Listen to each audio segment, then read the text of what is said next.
Pemirsa, Direktorat Jenderal Pemasyarakatan tegaskan gembok yang dipakai di lapas dan rutan punya spesifikasi khusus dengan standar keamanan tinggi. Hal itu disampaikan Ditjenpas tanggapi panja lapas Komisi 13 DPR yang menilai harga gembok Rp1 juta per unit tidak wajar.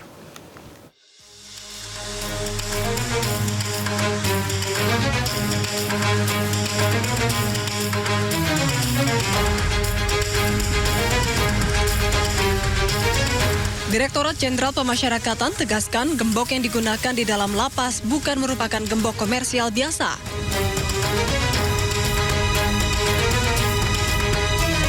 Gembok yang digunakan merupakan perangkat pengaman dengan spesifikasi khusus yang dirancang untuk penuhi standar keamanan tinggi di lingkungan lapas rutan. Menurut juru bicara Ditjenpas Rika Priyanti, setiap gembok wajib penuhi syarat ketat, mulai dari bahan logam berkekuatan tinggi, tahan karat, tak mudah rusak, hingga punya sistem anak kunci yang tidak mudah diduplikasi. Ia juga jelaskan seluruh proses pengadaan tahun anggaran 2024-2025 dilaksanakan melalui mekanisme e-purchasing pada katalog elektronik Lembaga Kebijakan Pengadaan Barang atau Jasa Pemerintah, sesuai Peraturan Presiden Nomor 16 Tahun 2018, sebagaimana diubah dengan Perpres Nomor 12 Tahun 2021, serta Peraturan LKPP yang berlaku. Sebelumnya, Panitia Kerja Lembaga Pemasyarakatan Komisi 13 DPR soroti pengadaan gembok di lingkungan Direktorat Jenderal Pemasyarakatan, Kementerian Imigrasi dan Pemasyarakatan yang nilainya mencapai sekitar Rp92,5 miliar dalam kurun 2 tahun. Anggota Komisi 13 DPR RI Pangeran Khairul Saleh meminta agar pengadaan gembok itu diaudit karena harga satuan gembok yang hampir Rp1 juta per unit dinilai tidak wajar.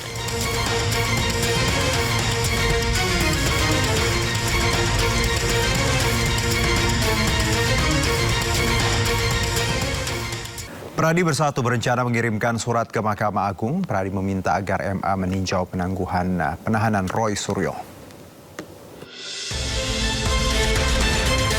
Belum juga usai sidang pra-peradilan Roy Suryo, lawannya Pradi Bersatu sudah ancang-ancang akan menjebloskan tersangka fitnah ijazah itu ke penjara.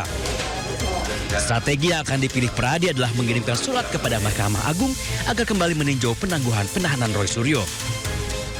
Sekjen Pradi Bersatu Ade Darmawan menyebut langkah itu sengaja mereka ambil agar Roy Suryo tidak terus-terusan mengajukan sidang pra-peradilan.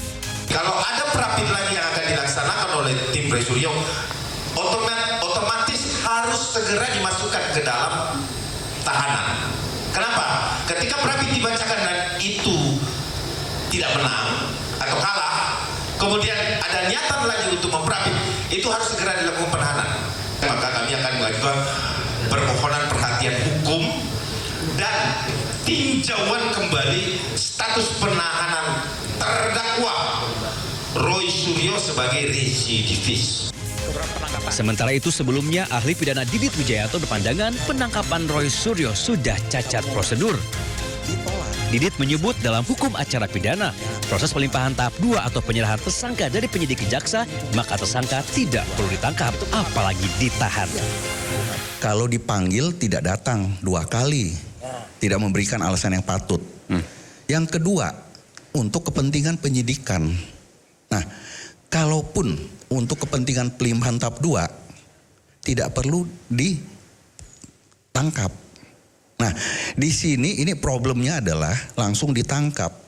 Kalau itu artinya apa? Berarti Polda Metro ingin membuat norma baru. Jumat 19 Juni, 2 tersangka fitnah ijazah Jokowi, Roy Suryo dan Dr. Tifa ditangkap Polda Metro Jaya.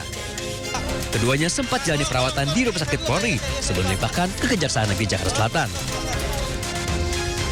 Kejaksaan Negeri Jakarta Selatan kemudian memutuskan menangguhkan penahanan keduanya. Tak terima dengan penangkapan Polda Metro Jaya, Roy kemudian ajukan sidang pra-peradilan. Tim Liputan iNews melaporkan. DPR RI menampung aspirasi Majelis Ulama Indonesia untuk membentuk rancangan undang-undang pidana tentang lesbian, gay, biseksual, dan transgender atau LGBT. Sementara itu wacana pemberantasan LGBT menuai beragam tanggapan dari masyarakat.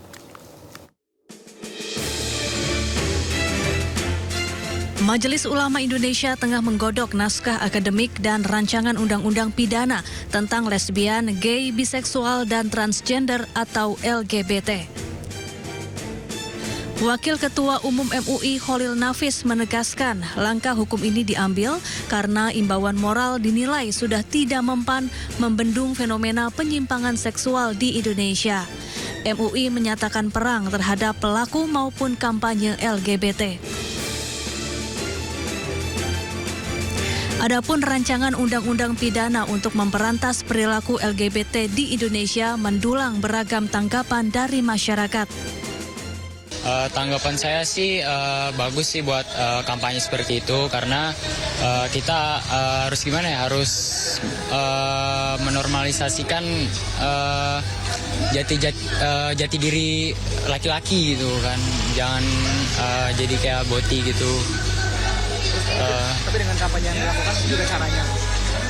Kalau cara kayak gitu 50-50 lah, setuju, nggak setuju ya. Karena mungkin bisa menyakiti hati orang lain juga. Jadi dengan kampanye yang disuarakan, setuju saya. Jadi bisa masyarakat bisa mengetahui apa dampak dari bot ini juga dan menjadi integritas kita untuk mengenalkan sebenarnya gender kita itu apa sih. Untuk kampanye berantas boti menurut saya oke ya, since LGBT di Indonesia kan masih belum diperbolehkan ya, masih ilegal. Cuman mungkin caranya kali ya Mas, nggak yang lindas boti atau apa, anarkis banget. Cuman mungkin bisa baik-baik atau pengarahan kayak kalau nemu orang yang agak-agak boti bisa mungkin diluruskan atau dibilang baik-baik gitu. Ya, tapi jangan anarkis juga sih, kan manusia juga ya walaupun boti. Sementara itu DPR telah menampung aspirasi MUI untuk memberantas LGBT dan akan membahasnya. Tim Liputan iNews melaporkan.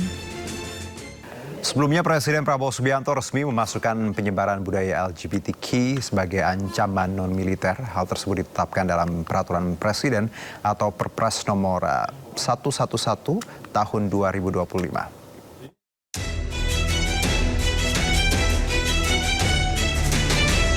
Pemerintahan Presiden Prabowo Subianto telah menetapkan penyebaran budaya LGBTQ sebagai salah satu ancaman non-militer terhadap kedaulatan dan keselamatan bangsa. Hal ini tertuang dalam Peraturan Presiden nomor 111 tahun 2025 yang menjadi landasan bagi kebijakan umum pertahanan nasional periode 2025-2029. Penyebaran budaya LGBTQ atau lesbian, gay, bisexual, transgender, dan queer diklasifikasikan ke dalam ancaman non-militer berdimensi sosial, budaya, dan ideologi. Pada bagian ancaman non-militer, penyebaran budaya LGBTQ masuk dalam satu klasifikasi bersama radikalisme, terorisme, judi daring, pinjaman online ilegal, hingga penyalahgunaan narkoba. Peraturan Presiden tersebut telah resmi ditetapkan pada 25 Oktober 2025 lalu. Kebijakan ini menegaskan bahwa pertahanan negara tidak hanya menghadapi ancaman bersenjata, tetapi juga ancaman terhadap ideologi nilai dan ketahanan sosial bangsa.